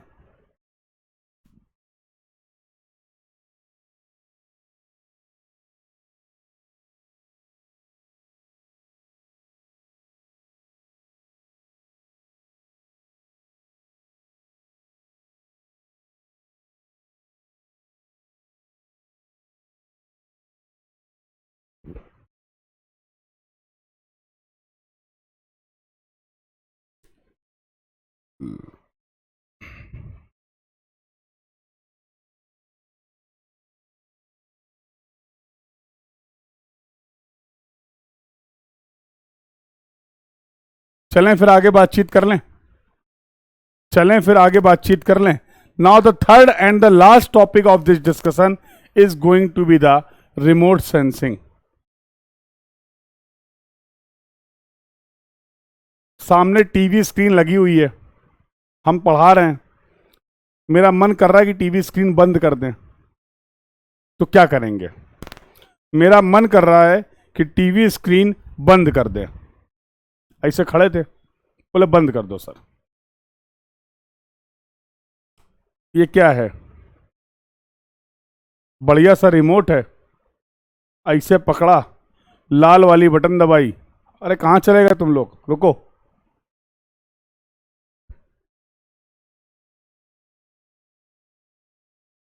अगर ये रिमोट नहीं होता तो उठ के जाते, स्विच बोर्ड पे स्विच को ऑफ करते।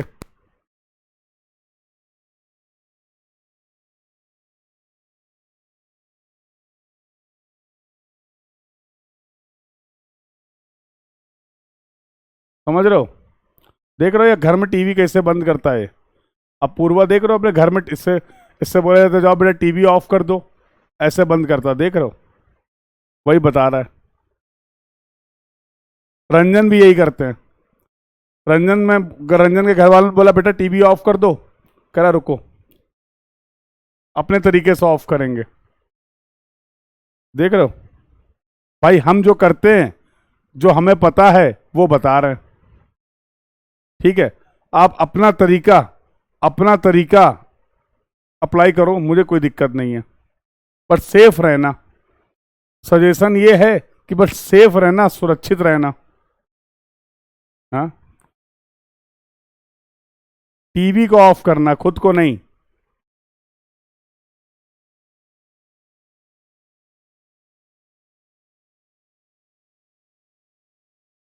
चलें आगे, चलें आगे। तो जब मैंने अभी रिमोट से टीवी को ऑफ किया या ऑन किया, तो क्या मैं टीवी के साथ कांटेक्ट में था?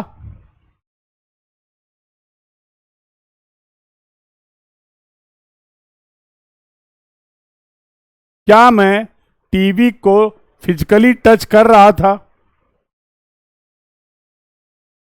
खेल खत्म। रिमोट का मतलब दूर से, सेंसिंग का मतलब होता महसूस करना, सेंसिंग का मतलब होता महसूस करना। तो now you are going to collect the information, now you are going to collect the data. आप किसी भी फीचर का इंफॉर्मेशन डेटा कलेक्ट करेंगे, लेकिन without being establishing the physical contact. खेल खत्म, खेल खत्म, खेल खत्म। खत्म हो गया रिमोट सेंसिंग, खत्म हो गया रिमोट सेंसिंग, खत्म। कुछ समझ आया? पढ़ो। Collection of the data from a remote location without being in physical contact, without being in physical contact. Sir, sir कैसे पता चलेगा? कैसे डेटा कलेक्ट कर लेंगे, हमें ये बताइए। सर कैसे डेटा कलेक्ट कर लेंगे, हमें ये बताइए। आइए यार, देखो जितने भी ऑब्जेक्ट हैं सबकी अपनी एक कैरेक्टरिस्टिक्स होती है। आसान भाषा में अगर समझाएं तो कहा जाता है गर्मी के दिनों में डार्क कलर के कपड़े नहीं पहनने चाहिए। पढ़ा ही होगा तुमने। आसान भाषा में अगर बोलें कि गर्मी के दिनों में जब आप बाहर जाइए तो डार्क कलर के कपड़े मत पहनिए। सुना है कि नहीं सुना है? ऐसा क्यों? ऐसा क्यों कहा जाता है? ऐसा क्यों कहा जाता है? क्योंकि डार्क शेड के जो कपड़े होंगे वो ज्यादा हीट को एब्जॉर्ब कर लेंगे, तो हीट जो आ रही है वो वापस नहीं जाएगी, यहीं रुक जाएगी, गर्मी लगने लगेगी। लाइट कलर के कपड़े पहन के घूमोगे, लाइट कलर के कपड़े पहन के घूमोगे, हीट तो अभी भी आ रही है, हीट आ रही है, ये एब्जॉर्ब नहीं कर रहा है, वापस भेज दे रहा है, जाओ जाओ, जरूरत नहीं है। ये बेसिक का गेम होता था। तो जितने भी फीचर्स हैं, फॉर एग्जाम्पल यहां पर हरियाली दिख रही है, यहां पे पेड़ दिख रहे हैं, बगल में कोई बिल्डिंग होगी, सबकी कैरेक्टरिस्टिक्स तो अलग अलग होगी ना। एनर्जी को कितना एब्जॉर्ब करेंगे, कितना रिफ्लेक्ट करेंगे, इसकी कैरेक्टरिस्टिक्स तो ऑब्जेक्ट टू ऑब्जेक्ट वेरी करेगी ना मेरे भाई।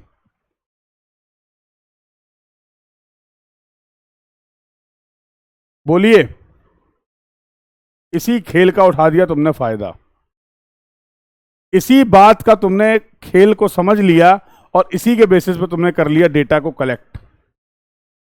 Now what we will do, now what we will do, remote sensing system का मतलब क्या है समझो। यहां पर एक होगा एनर्जी का सोर्स, यहां पर होगा एक एनर्जी का सोर्स, उसके बेसिस में दो तरीके के रिमोट सेंसिंग सिस्टम होते हैं, एक पैसिव रिमोट सेंसिंग और एक active remote sensing system. Sir ये एक्टिव पैसिव तो बाद में बताइएगा, पहले एक बार रिमोट सेंसिंग तो एक्सप्लेन कर दीजिए। अभी तो ढंग से रिमोट सेंसिंग का वर्किंग नहीं समझ पाए थे, अभी तो ढंग से रिमोट सेंसिंग का वर्किंग नहीं समझ पाए थे और आप टाइप ऑफ रिमोट सेंसिंग में पहुंच गए, ये तो बहुत गलत बात है। कोई बात नहीं, I can understand your pain. नहीं जा रहा भाई, लो गुस्सा मत हो। सबसे पहले समझते हैं कि आइडियल रिमोट सेंसिंग सिस्टम होता क्या है। चलो एक काम करते हैं, आइडियल हटा देते हैं, सबसे पहले समझते हैं कि रिमोट सेंसिंग सिस्टम होता क्या है। सबसे पहले समझते हैं रिमोट सेंसिंग सिस्टम होता क्या है। इस इमेज को रिफर करो, देखो। अरे बहुत सिंपल सिंपल बातें यार, भरोसा है ना तुम्हें मेरे ऊपर। देखो, सूरज, sun is the source of energy, sun is the source of energy. अब लगातार ये एनर्जी आ रही है, ये एनर्जी जो आई वो पेड़ के पास भी आई, ये एनर्जी जो आई ये वाटर के पास भी आई, ये एनर्जी जो आई वो ग्रास के पास भी आई, ये एनर्जी जो आई वो सॉइल के पास भी आई, ये एनर्जी जो आई वो रोड पे भी आई, ये एनर्जी जो आई वो बिल्डिंग्स में भी आई। सब पे एनर्जी का तक, सब तक एनर्जी पहुंच रही है, सब तक एनर्जी पहुंच रही है। कहां से होके आई है? Via atmosphere. अब अगर तुम्हें नहीं लगता है एटमॉस्फेयर बीच में खेल खेल गया, एटमॉस्फेयर अगर बीच में खेल खेल गया तो ये ट्रांसफर जो हो रहा है उसको इंटरप्ट कर देगा, कुछ ये भी खा जाएंगे बीच में, कुछ ये भी एनर्जी को एब्जॉर्व कर लेंगे, कुछ ये भी एनर्जी को एब्जॉर्व कर लेगा एटमॉस्फेयर। मतलब सबसे पहले मैं बात करूं, एक मेरे पास सोर्स है, एक एनर्जी का सोर्स है, वो एनर्जी का सोर्स से सभी जगह एनर्जी का ट्रांसफर हो रहा है वाया एटमॉस्फेयर, हो रहा है। अरे बोल दो भाई, हो रहा है। आई कैन गारंटी, मैं गारंटी के साथ आपको इस बात को बोल सकता हूं, इतने कम समय में एग्जाम ओरिएंटेड अंडरस्टैंडिंग इन तीन टॉपिक की आप डेवलप नहीं कर पाएंगे। You can trust on me. किताबें हैं, किताबें, सब्जेक्ट की बात, एक किताब की बात नहीं कर रहे हैं। 2 साल का एमटेक करोगे तो जीआईएस में नहीं करोगे, जीआईएस के किसी एक छोटे से टॉपिक में करोगे। 2 साल का एमटेक करोगे तो रिमोट सेंसिंग में नहीं करोगे, रिमोट सेंसिंग एक टॉपिक में करोगे। बहुत बड़ा खेल है, बहुत बड़ा। अपने काम से पढ़ ले रहे हैं, अपनी जरूरतों के हिसाब से समझ ले रहे हैं, और आई होप तुम समझ पा भी रहोगे, आई होप तुम समझ पा भी रहोगे। और ऐसा मैं नहीं बोल रहा हूं, सिलेबस में लिखा हुआ है, गेट के सिलेबस में लिखा हुआ है, लिखा हुआ basics of GIS and remote sensing.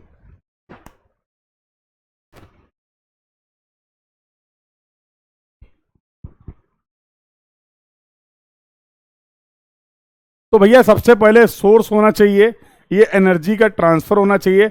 अभी अभी तो बताया, सब अपनी अपनी कैरेक्टरिस्टिक्स के हिसाब से, सब अपनी अपनी कैरेक्टरिस्टिक्स के हिसाब से कुछ एब्जॉर्व कर लेंगे, कुछ एब्जॉर्व कर लेंगे और कुछ वापस भेज देंगे, कहेंगे जाओ हमें नहीं जरूरत है।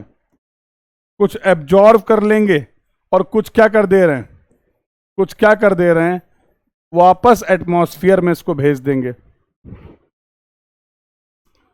लगा हुआ एक सैटेलाइट, सैटेलाइट में लगे हुए हैं सेंसर। सेंसर का काम ही है सेंस करना, सेंसर का काम ही है सेंस करना। ये सभी इंफॉर्मेशन को अपना प्यारा सा सेंसर कर लेगा सेंस, और ये जितना भी डेटा मिला है इसको कहां पर भेज देगा, इसको कहां पर भेज देगा, ट्रांसमिट कर देगा पूरे डेटा को। वही वाला हाल है ग्राउंड कंट्रोल स्टेशन में। ग्राउंड कंट्रोल स्टेशन में तुम्हें ये सभी इंफॉर्मेशन मिल रही है। खेलो, अब क्या कर रहे हो, इस सभी इंफॉर्मेशन को प्रोसेस करो और यूजर की जरूरतों के हिसाब से उसको वो डेटा प्रोवाइड कर दो। यूजर की जरूरतों के हिसाब से उसको वो डेटा प्रोवाइड कर दो। This is the remote sensing system. Sir इसमें एक प्यारा सा वर्ड आपने ऐड किया, आइडियल। ये प्यारा सा वर्ड आपने ऐड किया, आइडियल, क्या होता है ये? सर ये भी लगे हाथ तो बता दीजिए। लीजिए सर, यूनिफॉर्म एनर्जी सोर्स हो, यूनिफॉर्म, कोई वेरिएशन नहीं हो रहा एनर्जी सोर्स में, यूनिफॉर्म एनर्जी सोर्स हो।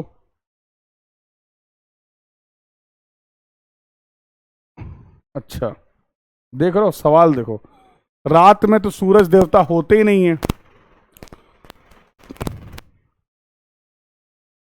सूरज जी की जो अवेलेबिलिटी है वो 12 ही घंटे की है, देख रहे हो। अरे यहां नहीं है, कहीं और तो प्रकट हो गए होंगे।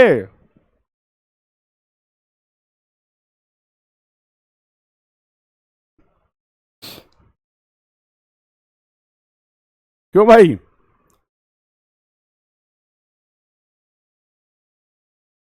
चलो हैं, क्या मैंने बोला, नॉन इंटरफेयरिंग एटमॉस्फेयर। एटमॉस्फेयर कोई इंटरफेयर नहीं करेगा। तुम्हें लगता है इतना सीधा एटमॉस्फेयर? तुम्हें लगता है कि जब ये एनर्जी सोर्स से ट्रांसफर हो रही थी तो इनका इंटरफेरेंस भाई साहब का जीरो होगा? इनका इंटरफेरेंस जो होगा वो जीरो होगा। तुम्हें लगता है ऐसा? लगता हो तो बता दो। इसी बात का तो आइडियल है, इसी बात का तो आइडियल है। A series of unique energy matter interaction at the earth surface. सभी का एनर्जी का अर्थ सरफेस में जो भी फीचर हैं उनके साथ प्रॉपर इंट्रैक्शन हो। सुपर सेंसर जो इस इंट्रैक्शन के बाद का डेटा कलेक्ट करेगा। Real time data handling system, जो डेटा मिला तुरंत यही मिल जाए, ट्रांसफर होने में भी तो टाइम लगेगा, डेटा को ट्रांसफर कराने में भी तो टाइम लगेगा, रियल टाइम गेम नहीं है।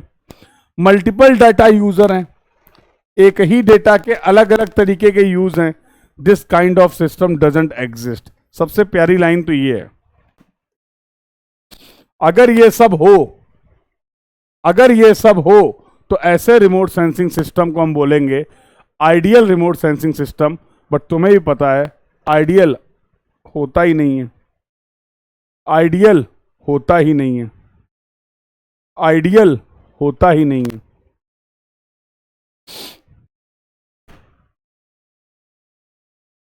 खत्म। 10 से 15 नंबर का कन्वेंशनल क्वेश्चन आता है ईएससी में, और जितना बताया सिर्फ इतना ही लिखना है इस डायग्राम के साथ। लास्ट ईयर में क्लास ले रहा था, लक समझ लो बच्चों का या जो भी था।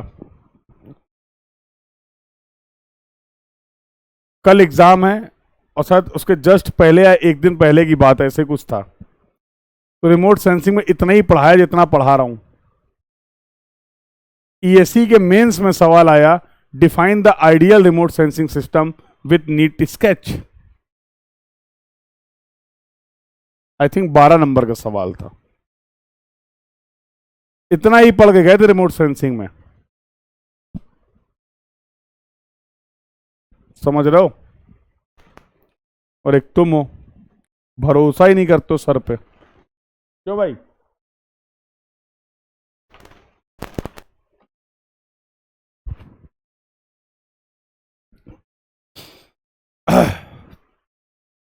तो मैं बिल्कुल नहीं बोल रहा हूं कि जितना हम पढ़ रहे हैं यही एक आखिरी सत्य है,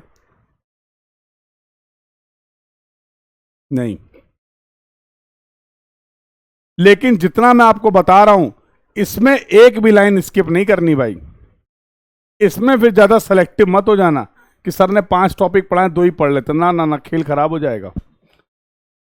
इतना तो पता होना ही चाहिए। इसके अलावा तुम्हारे पास बहुत टाइम है, कुछ पढ़ने को ही नहीं, कुछ पढ़ने को ही नहीं मिल रहा है, सारा सिलेबस कंप्लीट हो गया है, बिल्कुल टाइम ही टाइम है, कुछ है ही नहीं नया पढ़ने को। तो कोई भी किताब पूछ लेना मुझसे, आराम से पढ़ना, जीपीएस जीआईएस रिमोट सेंसिंग, उसमें भी मुझे कोई दिक्कत नहीं है, ठीक है। तो सारे सब्जेक्ट तैयार हैं, हाँ सारे सब्जेक्ट तैयार हैं, कोई टाइम ही, बहुत टाइम है सर, क्या पढ़ें अब। रिवीजन करना नहीं पड़ रहा, सब दिमाग में फिट हो गया है सर। पीवाईक्यू हजारों बार लगा लिया है, टेस्ट सीरीज करोड़ों बार दे दी है सर, टाइम ही टाइम है सर।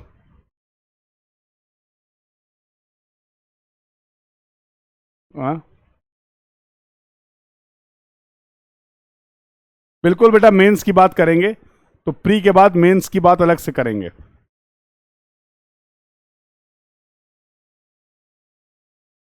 हाँ तो फिर पढ़ना, तो do not skip any part. जितनी बातें यहां पर बताई जा रही इन टॉपिक से रिलेटेड, इनमें से कोई भी लापरवाही नहीं चलेगी, इनमें से कुछ भी स्किप नहीं करेंगे। अरे कल बताया था, चलो अच्छा बता दूंगा, अगले सेशन में बता दूंगा। ये रिवीजन वाला एक अप्रोच है, वो बता दूंगा, ठीक है, पक्का। चलिए आगे बातचीत करते हैं।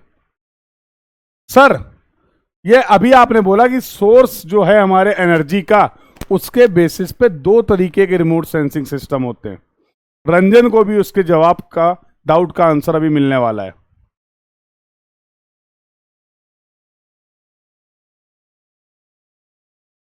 ठीक है।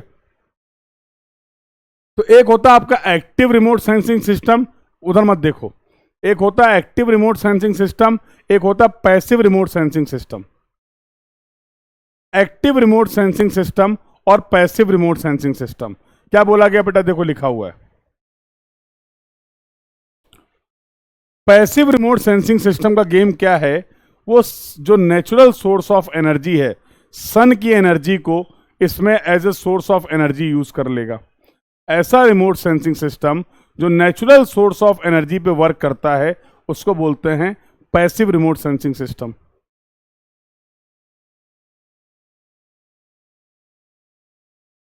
दूसरा जो है वो एक्टिव रिमोट सेंसिंग सिस्टम है, जिसके लिए आपको additional source of energy required है। तो सेंसर में हमें सोर्स ऑफ एनर्जी भी देना पड़ेगा। एक सेंसर है जो सन से एनर्जी लेके खेल खेल रहा है, एक दूसरा सेंसर है जिसके पास अपनी खुद की एनर्जी है, उससे खेल खेल रहा है। सर हम ये तो समझ गए एक्टिव पैसिव, लेकिन उतना अच्छे से फील नहीं आया। सोर्स ऑफ एनर्जी खुद का है, नेचुरल है, समझ नहीं आ रहा है। मोबाइल देखा कभी जीवन में, मोबाइल देखा कभी जीवन में, जल्दी बोलो, मोबाइल देखा कभी जीवन में,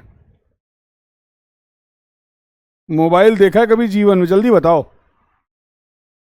तो मोबाइल अगर देखा है तो मोबाइल में कैमरा भी देखा होगा। मोबाइल अगर देखा है तो मोबाइल में कैमरा भी होता है। और कैमरा अगर होता है तो कैमरे से फोटोग्राफ भी क्लिक करते हैं, और जब फोटोग्राफ क्लिक करते हैं तो कई बार नेचुरल दिन में फोटोग्राफ क्लिक करते हैं और कई बार नाइट में भी आप फोटोग्राफ क्लिक करते हैं। नाइट मोड, यस और नो? जब दिन में फोटोग्राफ क्लिक करते हैं तो सर हमें मोबाइल का फ्लैश ऑन नहीं करना पड़ता है। ऐसा तो नहीं कड़कड़ाती धूप में खड़े हो फ्लैश ऑन करके, सही से बताना भैया। जब हम फोटोग्राफी कर रहे हैं दिन के टाइम पे, नेचुरल सोर्स ऑफ एनर्जी था, उसी से हमारे कैमरे ने अपना काम चला लिया, डेटा को कलेक्ट कर लिया। अब रात के टाइम पे जब फोटोग्राफी कर रहे थे, लाइट थी नहीं, विजिबिलिटी नहीं थी, तो हमें क्या करना पड़ा? हमें अपने मोबाइल की फ्लैश लाइट ऑन करनी पड़ी। हमें अपने मोबाइल की फ्लैश लाइट ऑन करनी पड़ी। तुम्हारा जो मोबाइल का कैमरा है ना, तुम्हारा जो मोबाइल का कैमरा है वो दिन में था पैसिव, रात में हो गया एक्टिव। जो फ्लैश था उसकी जरूरत दिन में नहीं पड़ी, नेचुरल लाइट से ही काम चल गया। पैसिवली जो एनर्जी अवेलेबल थी उसी से काम चल गया।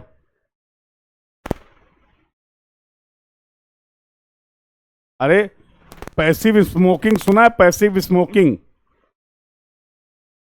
तो अगर कोई पर्सन आपके अगल बगल स्मोकिंग कर रहा है, आप नहीं डायरेक्टली कर रहे हैं, लेकिन उसकी वजह से आपके सराउंडिंग में जो इफेक्ट आप उसको भी कंज्यूम कर रहे हैं पैसिवली, तो ना करना है और ना वहां रहना है। मतलब ये है, ना करना है ना वहां पर रहना है। तो जो आसपास चीजें अवेलेबल थी, अगर आप उनको कंज्यूम कर रहे हैं, डायरेक्टली कंज्यूम नहीं कर रहे हैं, तो आप बोल सकते हो कंज्यूमिंग पैसिवली। यस और नो? दो तरीके से समझा दिया, अब तो याद रहेगा। तो ऐसा रिमोट सेंसिंग सिस्टम जो नेचुरल सोर्स ऑफ एनर्जी से ही पे ही काम कर जाता है, उसको बोलते हैं पैसिव रिमोट सेंसिंग सिस्टम। खुद का सोर्स ऑफ एनर्जी होना चाहिए, खुद का सोर्स ऑफ एनर्जी प्रोवाइड करेंगे, उसको बोलते हैं एक्टिव रिमोट सेंसिंग सिस्टम। अब पढ़ लो, अब पढ़ लो। इट डिटेक्ट्स द रिफ्लेक्टेड और emitted radiation from the natural source of the energy. The sensor emit radiation which is directed towards the target to be investigated. The radiation reflected from the target is detected and measured by the sensor. खुद की energy पे खेल रहा है ये। Advantage क्या है? Advantage क्या है? डिपेंडेंसी नहीं बची रंजन, रंजन। एडवांटेज क्या है? डिपेंडेंसी नहीं बची, डिपेंडेंसी नहीं बची। I hope the discussion is clear to everyone. एक एक रिप्रेजेंटेशन और देख लो। ये देखो, ये सेंसर हैं, सन की एनर्जी गई, इससे इन्होंने काम चला लिया। कैसा सिस्टम है ये? सन की एनर्जी से इन्होंने इंफॉर्मेशन को कैप्चर कर लिया। कैसा सिस्टम है?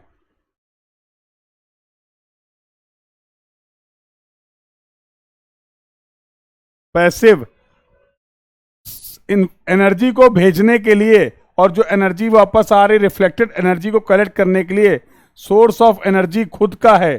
कैसा सिस्टम है ये? कैसा सिस्टम है ये? कैसा सिस्टम है ये? I hope the discussion is clear to everyone. I hope the discussion is clear to everyone. Sir, remote sensing कौन कौन से फील्ड में, कौन कौन से फील्ड में अप्लीकेबल है, कहां कहां पर इसके एप्लीकेशन हमें देखने को मिलेंगे? जो भी फील्ड पता लिख दो, सब सही है। For example, agriculture, forestry, land use, geology, urban land, water resource, coastal environment, environment, disaster management, etcetera etcetera etcetera. This was the discussion related to GPS, GIS and remote sensing. In the today's class, we have discussed about the basics of GPS, GIS and remote sensing. I hope you all enjoyed the session. I hope आपको कुछ नया सीखने को मिला और आप सभी ने इस सेशन को बहुत अच्छे से समझा और एंजॉय किया। Sir, what we will discuss in the next class? So what we will discuss in the next class थोड़ी सी बातें कर लेंगे ईडीएम के बारे में, थोड़ी सी बातें कर लेंगे टोटल स्टेशन के बारे में, और थोड़ी सी बातें कर लेंगे अपनी रिवीजन स्ट्रेटजी के बारे में। बस that's it. In the next class we are going to complete the syllabus of our topic, of our subject, that is surveying. This was all about for this class. Thank you everyone. Keep learning, beta. Thank you.